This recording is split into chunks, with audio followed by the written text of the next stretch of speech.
អ្នកបាត់បង់លុយចៅយូហ្គេងបានប្រឡងជាប់ខ្ញុំលែងចង់បានអ្នកចង់បានអ្វីលោកយ៉ាងឈឺហ៊ីបានឲ្យប្រាក់10ស្នៀតបើរៀបការជាមួយអូនកូននឹងមានសាច់មិនមែនជាវិមានទេយុទ្ធការអាហារឆាញ់ថេងរបស់ខ្ញុំនាងពិតជាស្លៀកពាក់ជាមីងម្នាក់ដែលបានលែងលើកស្ត្រីចំណាស់ម្នាក់នេះចង់លក់ខ្ញុំការចាប់ផ្ដើមនៃការដួលរំនៃស្ថានសួគ៌ Error 500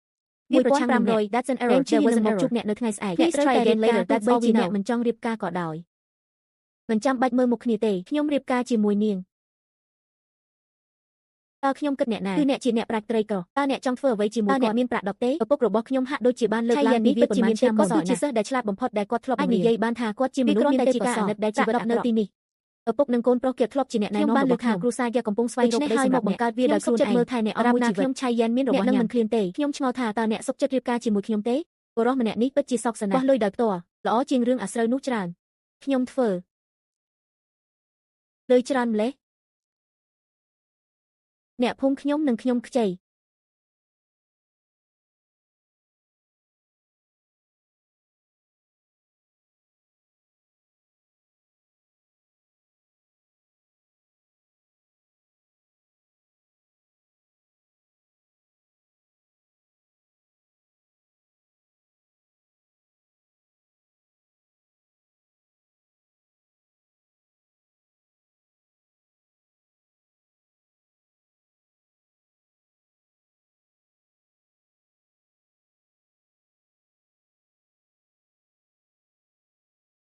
អ្នកពិតជាក្លាហានណាស់អ្នកហ៊ានមករៀបការជាមួយខ្ញុំបន្ទាប់ពីខ្ចីប្រាក់10ដំឡឹងខ្ញុំពិតជាចង់រៀបការជាមួយអ្នកឪពុករបស់អ្នកមានចិត្តល្អចំពោះខ្ញុំមិនអាចឲ្យអ្នកមានជីវិតទេមិនអីទេល្ងងចាប់ពីថ្ងៃនេះទៅយើងទាំងពីរត្រូវគេជេរដាក់គ្នាសូមសងប្រាក់ទាំង10នេះទាំងអស់គ្នាហើយខ្ញុំរើសប្តីសង្ហាដោយឥតគិតថ្លៃព្រោះលោកនេះមិនមែនជាការបាត់បង់ទេអូនស្រីស្អាតណាស់ស្រូវសាលីមកដល់ប្រញាប់ចូលមកខាងក្នុងហើយសម្រាប់អ្នកមានដំណើរដល់នេះគឺជាម្ដាយរបស់ខ្ញុំពីរអ្នកនេះគឺជាប្អូនប្រុសរបស់ខ្ញុំឆៃម្ដាយ AOL របស់ជំរាបឆៃយ៉ៅហេកូនល្អ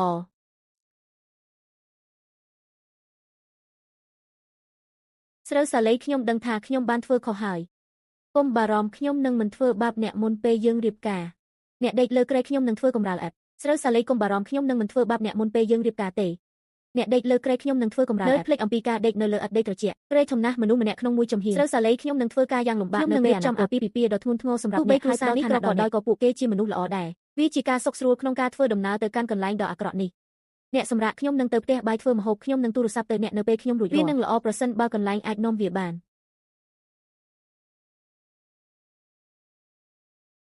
គ្រាន់តែក្រឡេកមើលឃ្លាំងរបស់គាត់ពិតជាមកលើក្រែជាមួយនឹងសម្ភារៈនេះនិងជំនាញអ្នកសរសេរភ្លុកអាហាររបស់ខ្ញុំគេជាវកែងនៅតែភ័យខ្លាចថាខ្ញុំមិនអាចរស់បាននៅសម័យបុរាណនេះខ្ញុំចង់ចេញទៅក្រៅតាមពិតគាត់ហែកអ្វីទាំងអស់តាមចន្ទៈតើអ្នកមានកន្លែងនេះទេខ្ញុំមកទីនេះកាលពីបុរាណហើយតែងតែមានអារម្មណ៍ខ្ញុំមានអារម្មណ៍ស្រួលទាំងស្រុងស្រូវសាលីចេញសម្រាប់អាហារពេលល្ងាចញ៉ាំស្រូវសាលីឲ្យបានច្រើនខ្ញុំសុំទោសអូនថ្លៃឲ្យចាស់ទុំពេកហើយអ្នកត្រូវញ៉ាំច្រើនអរគុណអ្នកម្ដាយអរគុណអ្នកទាំងអស់គ្នាយ៉ាងនៅពេលដែលខ្ញុំចេញនៅថ្ងៃស្អែកខ្ញុំនឹងប្រញាប់ទៅក្រុមបន្លែកាន់តែច្រើនហើយកុំស្រូវសាលីចូលហើយតោះញ៉ាំបាយឆ្ងាញ់ឆេងសៀវភៅដែលខ្ញុំថតចម្លងក៏ត្រូវផ្ញើទៅម្ចាស់ហាងដែរសូមអរគុណតើខ្ញុំអាចមកជាមួយអ្នកបានទេខ្ញុំចង់ឃើញវាដែរតើត្រូវរៀបចំប៉ុន្មានម៉ាយតើអ្នកអាចដើរតែប៉ុន្មានម៉ាយប៉ុណ្ណោះវាជារឿងដែលគ្មានគំនិតហើយជាមានម្ហូបឆ្ងាញ់នៅផ្ទះថ្ងៃស្អែកជាជំហានដំបូងរបស់ខ្ញុំពេលនេះខ្ញុំមានកន្លែងខ្លះវាដល់ពេលកែលម្អអាហារនៅផ្ទះហើយពីយឺតហើយខ្ញុំនៅតែចម្លងសៀវភៅជាមេអ្នកគួរតែចូលគេងសិនថ្ងៃស្អែកអ្នកត្រូវប្រកួតសៀវភៅទៅម្ចាស់ហាងមានពេលពីរយប់ដើម្បីទៅមុនពេលខ្ញុំចម្លងចប់ខ្ញុំនឹងចូលគេងពេលខ្ញុំចម្លងដោយការចម្លងសៀវភៅក្រាស់បែបនេះកន្លះខែម្ចាស់ហាងនឹងឲ្យអ្នកចំនួន500យួនបើខ្ញុំមានលុយ500វិញជាងកន្លះខែគ្រួសារនេះទៅស៊ូដើម្បីរស់ទាំងនេះគឺជាវត្ថុបុរាណរបស់ឪពុកខ្ញុំម្ដាយរបស់ខ្ញុំបាននិយាយថាពួកគេត្រូវបានផ្ដល់ឲ្យវីរបុរសហើយនឹងត្រូវបានប្រើដោយអ្នកនាពេលអនាគតនៅពេលអ្នកប្រឡងជាប់វានឹងក្លាយជាភ្នំដុតដ៏ធំបំផុតនៅសម័យបុរាណទិញវាឲ្យខ្ញុំ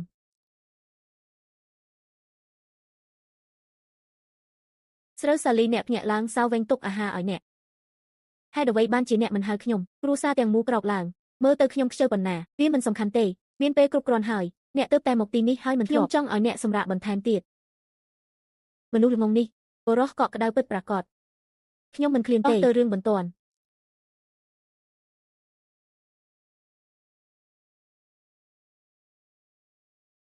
សូមអត្ថបទ2អត្ថបទ5នៅក្នុងកញ្ចប់រឿងនេះអាស្រ័យលើការដឹកជញ្ជូនចុងក្រោយខ្ញុំចំណាយពេលពេញមួយថ្ងៃមានតែ3ប៉ុណ្ណោះត្រូវបានលក់ហេតុអ្វីបានជាអ្នកមិនទៅទិញទំនិញនៅផ្លូវបន្ទាន់ហើយទិញអាហារឆ្ងាញ់ខ្លះបើខ្ញុំមិនទៅតើអ្នកនៅតែទៅក្រុង Shenzhen ដើម្បីផ្ដល់សៀវភៅអ្នកទៅមុនខ្ញុំនឹងឃើញគាត់ អ្នកតែម្នាក់ឯងកុំបារម្ភខ្ញុំមិនមែនក្មេងទេយើងមានអាយុដូចគ្នាយ៉ាងលឿនប្រហែលជាខ្ញុំអាចជួយអ្នកលក់កន្ត្រក2 ឬ 3តើអ្នកលក់របស់របរដោយរបៀបណាពេលអ្នកអាយុ8 ឆ្នាំជានិច្ចមើលមកខ្ញុំឲ្យអ្នកចិត្តខាងបុរាណបានឃើញតើអ្វីទៅជាភាពរឹងមាំនៃយុទ្ធការទំនើបក្នុងការនាំយកខកខានវាប្រសិនបើអ្នកឆ្លងកាត់តែលីហេលុំកន្ត្រកឫស្សីនិងសុំឫស្សីនំប៉ាវស្រូវសាលីចាប់យកទឹកបានច្រើនដែលមានអត្ថបទ5និងសុំមានអត្ថបទប្រសិនបើអ្នកទិញ10 សេនគ្រប់គ្រាន់អ្នកនឹងទទួលបានជាងស្គរម៉ៃយ៉ាងរង្វាន់ទី2គឺកន្ត្រក1រង្វាន់ទី3គឺសុំវាមិនសំខាន់ទេប្រសិនបើអ្នកយើងក៏មានរង្វាន់អនុស្សាវរីយ៍ជារឿងអាស្រូវដែលសំបីតែក្មេងក៏ចូលចិត្តលេងដែរក្មេងស្រីតូចនិយាយមិនសមហេតុសមផលស្គរត្រូវបានចម្រាញ់ហើយអ្នកនឹងសុខចិត្តទុកចោលខ្ញុំធ្វើដូចអ្វីដែលខ្ញុំនិយាយខ្ញុំពីកន្ត្រកសូមអបអរសាទរដល់ Channel ទី3សូមពរខ្ញុំចង់បានខ្ញុំក៏ចង់ដែរឲ្យខ្ញុំពីផងដែរសូមអបអរសាទរលោកពុំម្នាក់នេះដែលបានឈ្នះ Jackpot ស្ករគ្រាប់ធ្មមួយបុរសចំណាស់សូមសាកល្បងវាមើលថាតើវាពិតជាស្ករគ្រាប់ឬអត់ផ្អែមពិតជាផ្អែមល្ហែមឆ្ងាញ់ជាង Maltose 100 ដងជីតាអ្នកអាចកាន់ស្ករគ្រាប់នេះនៅលើអណ្ដាតរបស់អ្នកហើយញ៉ាំវាខណៈពេលដែលវាលាយអ្នកមិនចាំបាច់ខាំទេអ្នកអាចញ៉ាំវាបានយូរខ្ញុំចង់បានផ្កាអគីដេ5ហើយឲ្យខ្ញុំធ្វើទឹកជ្រលក់ពុកចង្កាក្មេងស្រីតូចតើអ្នកនឹងមកនៅថ្ងៃស្អែកទេខ្ញុំក៏ចង់ចាប់ឆ្នោតដែរនឹងប្រារព្ធឡើងពីពេលមួយទៅពេលអនាគតអ្នកទាំងអស់គ្នាសូមយកចិត្តទុកដាក់នេះលឿនជាងការរកលុយជាយុទ្ធការអាហារអាណាចក្រជំនួញអាហារបុរាណរបស់ខ្ញុំវាចាប់ផ្ដើមពីថ្ងៃនេះពេលនេះអតិថិជនដែលជាប់ស្ករគ្រាប់រកតែមួយកំពុងប្រញាប់ទិញកន្ត្រកមនុស្សបុរាណពិតជាងាយនឹងបោកប្រាស់វាអស្ចារ្យពេកហើយ155 សេនវាប្រសើរជាងក្នុងការរកប្រាក់ជាងធ្វើការក្រៅម៉ោងឥឡូវនេះស្រូវសាលីមើលគ្រាប់ពូជតើគ្រាប់ពណ៌ខៀវនៅណាត្រូវបានគេប្លន់តើអ្នកមិនអីទេតើអ្នកមិនរងរបួសទេ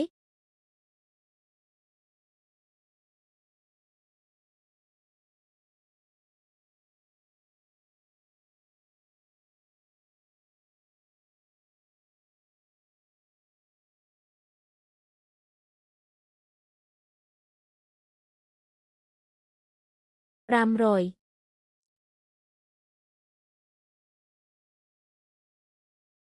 ួយស្នៀតប្រាក់អីយ៉ាខ្ញុំចម្រើនណាស់ខ្ញុំនឹងសង300 វ៉េនហើយខ្ញុំនឹងផ្ដល់ឲ្យអ្នកនៅ200 វ៉េនដែលនៅសល់បូកនឹង155 វ៉េនដែលអ្នកបានលក់ផ្ដល់ឲ្យខ្ញុំទៅតែមកទីនេះ2 3ថ្ងៃប៉ុណ្ណោះមិនមានអ្វីមិនសមរម្យទេវាមិនស្រួលសម្រាប់ឪពុករបស់ខ្ញុំម្ដាយខ្ញុំស្លូតបូតខ្ញុំធ្លាប់ជាអ្នកទទួលបន្ទុកលុយឥឡូវនេះយើងជាប្តីប្រពន្ធវាជារឿងធម្មជាតិដែលអ្នកមើលថែលុយអ្នកអាចជួយខ្ញុំចែករំលែកបន្ទុកខ្ញុំអាចសម្រាកបានច្រើនជាងអារម្មណ៍នេះដូចជាប្រសិនបើខ្ញុំពិតជាគ្រួសាររបស់នាងបន្ទាប់មកលុយរបស់គ្រួសារយើងនឹងខ្ញុំនឹងថែរក្សាវ៉ាបន្ទាប់មកចាប់តាំងពីអ្នករកលុយអស់ទៅទិញរបស់ឆ្ងាញ់ខ្ញុំស្ដាប់អ្នកនេះជាលើកទី1ដែលខ្ញុំដើរទិញអីវ៉ាន់នៅសម័យបុរាណយើងត្រូវតែបង្ហាញពីសមត្ថភាពរបស់យើងក្នុងការទទួលទានខ្លាញ់3ផោនមកខ្ញុំក្មេងស្រី35 សេនក្នុង1ផោនសរុប105អត្ថបទពួកឯងលក់ឆ្អឹងធំដែរទេក្មេងស្រីប្រសិនបើអ្នកចង់ឲ្យខ្ញុំ5 សេនយកវាទៅឆ្ងាយគុំលក់បើចង់ញ៉ាំសាច់តោះទិញសាច់គ្មានខ្លាញ់20 យន់ទៅវាល្អជាងអរគុណពូខ្ញុំនឹងមកកន្លែងរបស់អ្នកនៅពេលក្រោយឆ្អឹងទាំងនេះត្រូវបានប្រើដើម្បីធ្វើស្តុកហេតុអ្វីបានជាអ្នកទិញសាច់យប់នេះអត់មានសាច់ទេគ្រាន់តែនំបញ្ចុកតោះទៅទិញនេះស៊ុបឆ្អឹង pancake ខ្ទឹមបារាំងបៃតងទាំងនេះមិនធ្លាប់មាននៅក្នុងផ្ទះរបស់ខ្ញុំទេ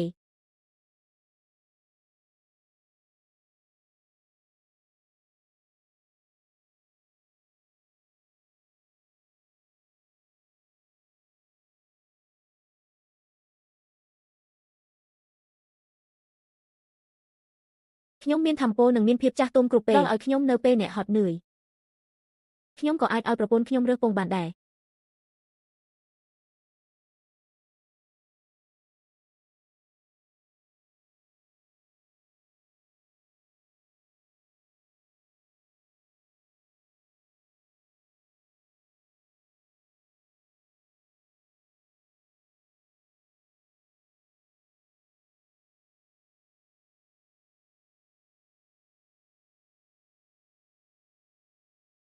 បាក់ខ្ញុំមានសំណាងណាស់ខ្ញុំបានជួបមនុស្សក៏ញោជាច្រើននេះខ្ញុំកំពុងធ្វើម្ហូបហើយទិញស៊ុបជ្រូកនិងគុយទាវតោះញ៉ាំនំបញ្ចុកនិងស៊ុបឆ្អឹងយ៉ាស៊ុបឆ្អឹងធំនិងខ្ទះខ្ទឹមបារាំងឆ្ងាញ់ណាស់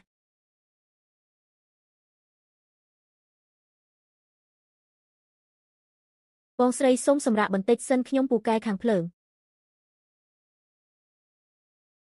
អាយ៉ាវបើកមាត់អូនស្រីតើនេះជាអ្វីល្អណាស់ផ្អែមជានេះជាអាចកំបាំងរបស់យើង អូនថ្លៃឲ្យនេះជានំប្រភេទអ្វីឆ្ងាញ់ណាស់មែនទេនំអន្សមញ៉ាំច្រើនពេលក្រោយទៅមុខបានប្រអប់ស្អាត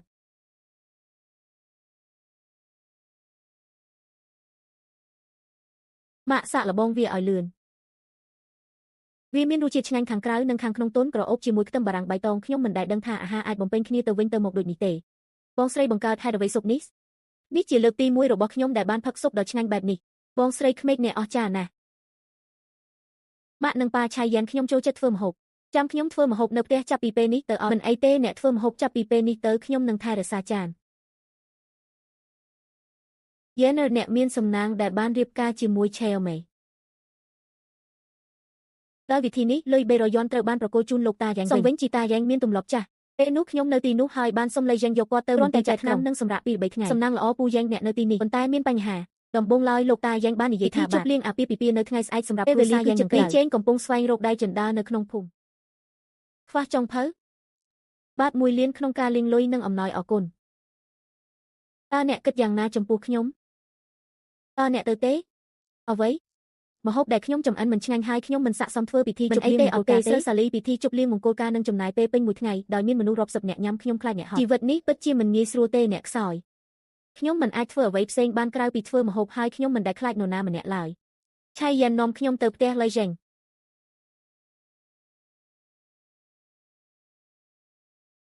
យកគាត់ទៅទីនោះគ្រាន់តែសម្រាប់ pancakes ខ្ទឹមបារាំងបៃតងមានពោលហើយអស់អ្នកដែលបរិភោគនៅថ្ងៃស្អែកខ្ញុំនឹងទៅជាមួយអ្នកទៅ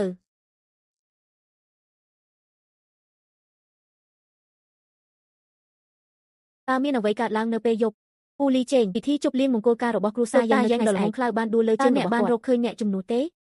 បំភ្លេចវាខ្ញុំព្រួយបារម្ភខ្ញុំក្រុងនឹងទៅក្រុងនៅព្រឹកស្អែកដើម្បីជួលអ្នកណាម្នាក់ក្នុងតម្លៃខ្ពស់ពូលីចេងប្រសិនបើអ្នកមិនចូលចិត្តវាហេតុអ្វីបានជាអ្នកមិនសាកល្បងស្រូវសាឡេរបស់ខ្ញុំប្រពន្ធរបស់អ្នកបានធ្វើនេះវាពិតជាក្លិនល្អណាស់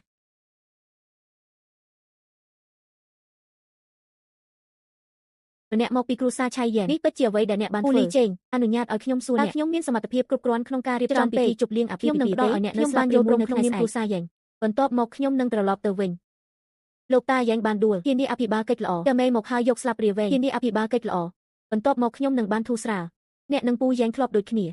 ចំអិន6ចានចុងភៅលុយមកពីភោជនីយដ្ឋានក្នុងទីក្រុងក៏ចំអិនម្ហូប6ចានមិនអាចធ្វើម្ដងទៀតបានទេអ្នកអាចប្រើសម្ភារៈណាមួយដែលអ្នកចូលចិត្តថ្ងៃនេះយើងត្រូវអនុញ្ញាតឲ្យភ្ញៀវញ៉ាំដោយរីករាយចុងភៅលីនឹងមកទីក្រុងនៅពេលក្រោយគាត់មានចិត្តអាក្រក់និយាយអាក្រក់កុំបារម្ភសិនសៃខ្ញុំយល់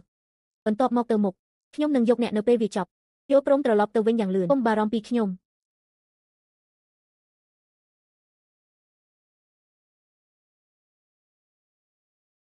ស្រូវសាលីមិនងាយស្រួលជាមួយមេចុងភៅទេកុំឆ្លោះជាមួយគាត់ថ្ងៃធំចិនព្រួយបារម្ភគាត់ធ្វើរបស់គាត់ហើយខ្ញុំធ្វើរបស់ខ្ញុំយើងមិនបង្កបញ្ហាទេខ្ញុំធ្វើម្ហូបទំនើបរបស់ខ្ញុំអានឹងបើគាត់ជាមនុស្សបុរាណហើយអាចធ្វើបានមិនចាំបាច់ពិភាក្សាអ្វីប្រសិនបើវាមិនមែនសម្រាប់អាជីវកម្មភោជនីយដ្ឋានយឺតនៅក្នុងទីក្រុងទេខ្ញុំអាចទៅប្រទេសក្រីក្រនេះដើម្បីក្លាយជាចុងភៅដោយរបៀបណាគេសំណាងណាស់ដែលមានខ្ញុំធ្វើជាម្ចាស់ផ្ទះក្នុងពិធីជប់លៀងមង្គលការថ្ងៃនេះក្មេងស្រីតូចតើបរោះចំណាស់យ៉ែងនៅឯណាហេតុអ្វីបានជាអ្នកលោកតាយ៉ាងឈឺខ្ញុំជាអ្នកចិត្តខាងរបស់គាត់នៅទីនេះដើម្បីក៏ស្រីសក់ពណ៌លឿងមិនយកចិត្តខ្ញុំក្មេងស្រីតូចហៅខ្ញុំថាចៅវាយខ្ញុំនឹងទទួលយកអ្នកធ្វើជាសិស្សផ្លូវការភោជនីយដ្ឋាននៅក្នុងទីក្រុងសុំឲ្យអ្នកទៅឡាដឺចុងភៅលីគួរតែបារម្ភពីអាហារខ្លួនឯងជាមុនសិនខ្ញុំមិនដឹងថាមេខ្ពស់ប៉ុណ្ណាហើយខ្ពស់ប៉ុណ្ណាទេនៅពេលអ្នកយំនៅពេលក្រោយមិនដឹងគួរសរសើរខ្ញុំនឹងឲ្យអ្នកលុតជង្គង់អង្វរខ្ញុំនៅពេលក្រោយ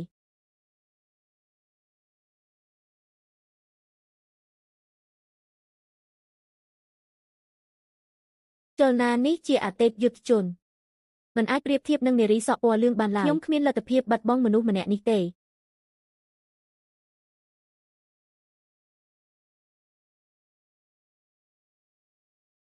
Clan Noblefish Takeaway ជីតាមានត្រីសម្លេងរណ្ដំរបស់កូនខ្លាំងហើយពោពេញដោយអំណរសាច់ជៀមនេះមិនមាន3រសជាតិទេហេតុអ្វីបានជាគ្រឿងទេសក្រអូបម្លេះត្រីនេះមានរសជាតិផ្អែមវាស្អាតណាស់ខ្ញុំនៅតែចង់បានត្រីក្រហមនោះកោដិនជីតានឹងកាត់វាសម្រាប់អ្នក នេះគួរឲ្យធុញពេកហើយខ្ញុំទៅតែញ៉ាំត្រីកំប្រុកមិនអាចញ៉ាំអាហារនេះបានទេមិនអាចទៅរួចមនុស្សជើងភក់ទាំងនេះហេតុអ្វីបានជាអ្នកមិនចូលចិត្តអាហាររបស់ខ្ញុំចុងភៅលីមានយោបល់ទេពិនិត្យមើលហើយចាក់ចេញជំនាញធ្វើម្ហូបបែបនេះអាចបើកភោជនីយដ្ឋាននៅក្នុងទីក្រុងអនាគតរបស់ខ្ញុំមានស្ថិរភាពស្រូវសាឡេសិនសៃមានមោទនភាពណាស់នៅថ្ងៃនេះគឺជាការលាងលើយកសាច់និងសាច់មាន់នេះមកវិញរួចបន្ថែមបន្លែសូមអរគុណសិនសៃនោះគួរសមណាស់ឃើញមុខចុងភៅលីអត់ហេស្គាត់បិទព្រោះមានភោជនីយដ្ឋានមើលតែចុងភៅភូមិតើលទ្ធផលយ៉ាងណាគុំឲ្យខ្ញុំចំអិនវាឲ្យឆ្ងាញ់នាងមិនដែលឃើញភ្នំពិតនៅខាងក្រៅភ្នំទេប៉ុន្តែកេរ្តិ៍ឈ្មោះរបស់អ្នករីករាលដាលខ្ញុំខ្លាចថានឹងមានមនុស្សច្រើនទៀតមិនត្រឹមស្វែងរកអ្នកដើម្បីរួមភេទជាមួយខ្ញុំនៅពេលខ្ញុំមានអារម្មណ៍ល្អទុកលុយម្ដងទៀតវាក៏អាចផ្ដល់អាហារសម្រាប់គ្រួសារមិនដូចយើងនៅជាមួយគ្នាទេខ្លាចថាខ្ញុំនឹងខ្មាស់អ្នកខ្ញុំខ្លាចថាអ្នកនឹងស្រឡាញ់យ៉ាងណាក៏គាំទ្រដែរបើនាងគិតថាស្ត្រីគួរចិញ្ចឹមកូនជាមួយប្តីនៅស្រុកកំណើតគុំនៅផ្ទះឆៃអ្វីដែលអាក្រក់បំផុតគឺនាងបានសងប្រាក់មួយដុំហើយអ្នកទាំងពីរក៏បែកគ្នានោះជាច្រើនណាស់ទៅផ្ទះដាំសនឹងធ្វើម្ហូបឆ្ងាញ់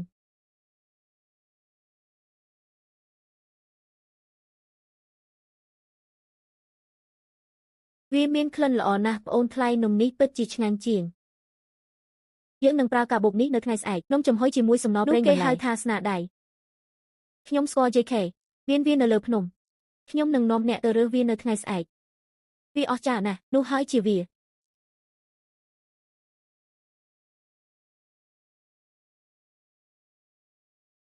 គុយទាវនេះរសជាតិឆ្ងាញ់ជាងសាច់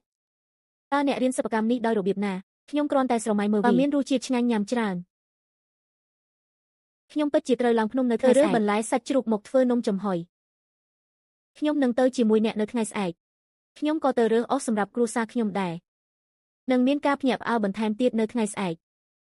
បងស្រីក្មេកទៅទីនោះនៅជើងភ្នំមានមាន់និងបន្លែច្រើនខ្ញុំបានទៅប្រមូលអស់ខ្ញុំនឹងតាមអ្នកដើម្បីមើលយល់ព្រមតោះទៅវាអាស្រ័យលើអ្នកថាតើអ្នកអាចញ៉ាំនំបមាន់និងបន្លែបានដែរឬទេនៅថ្ងៃនេះ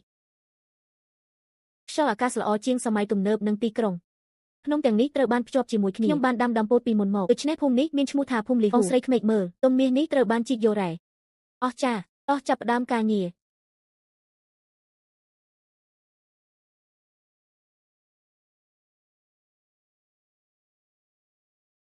តើអ្នកបានឮទេបងស្រីក្មេកហាក់បីដូចជាឆ្មា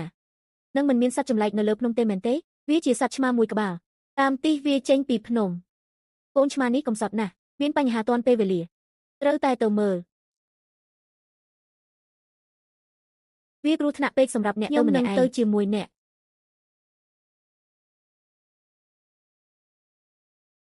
គួរឲ្យអាណិតណាស់សម្រាប់ដោយជាប់តើត្រូវធ្វើយ៉ាងណាចំពោះកូនទាំងពីរខ្ញុំច្បាស់ជាឃ្លានជាច្រើនថ្ងៃហើយខ្ញុំមិនពន្លត់ភ្លើងទេខ្ញុំមិនអាចធ្វើបានទេយប់នេះបើការគៀបយើងបានកប់ឆ្មាញីយកកូនតូចទាំងពីរនេះមកវិញ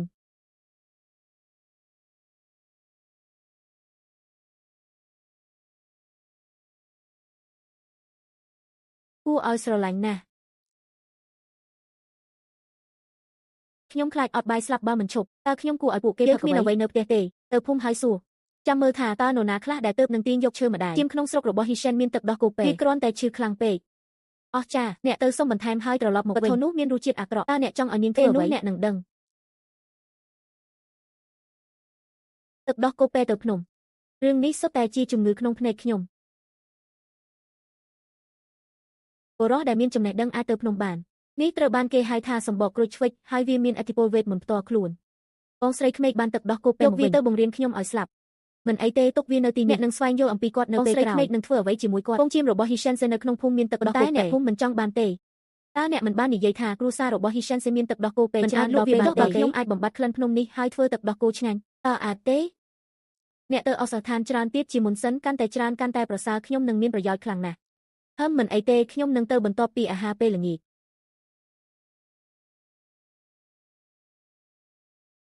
អូចិញ្ចឹមទឹកដោះគោបំភ្លេចវាខ្ញុំទ្រាំមិនបានក្លិនខ្ញុំចំអិនវាដើម្បីឲ្យប្រាកដថាវាមិនមានក្លិនមិនល្អខ្ញុំក៏បានបន្ថែមស្ករដើម្បីធ្វើឲ្យជឿសាកមើលសិន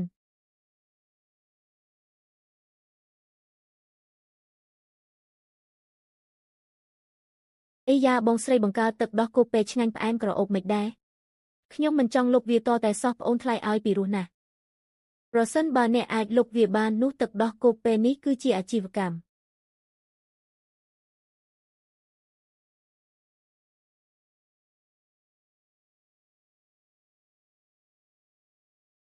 ទឹកដោះពេលដែលធ្វើដោយម្ដាយក្មេករបស់ខ្ញុំគឺឆ្ងាញ់ណាស់សាកល្បង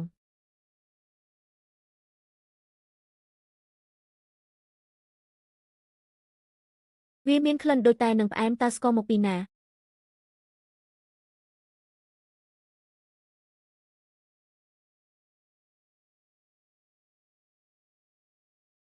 ស្ករ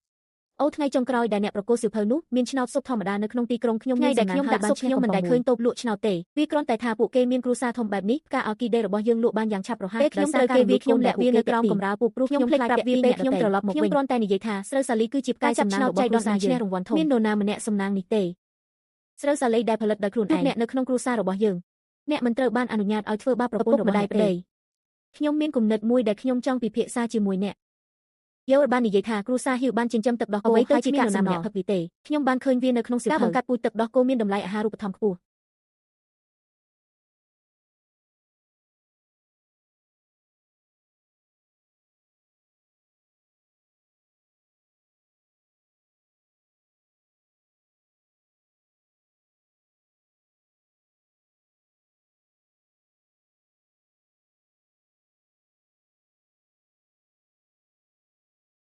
ប្តីគិតមិនដែរ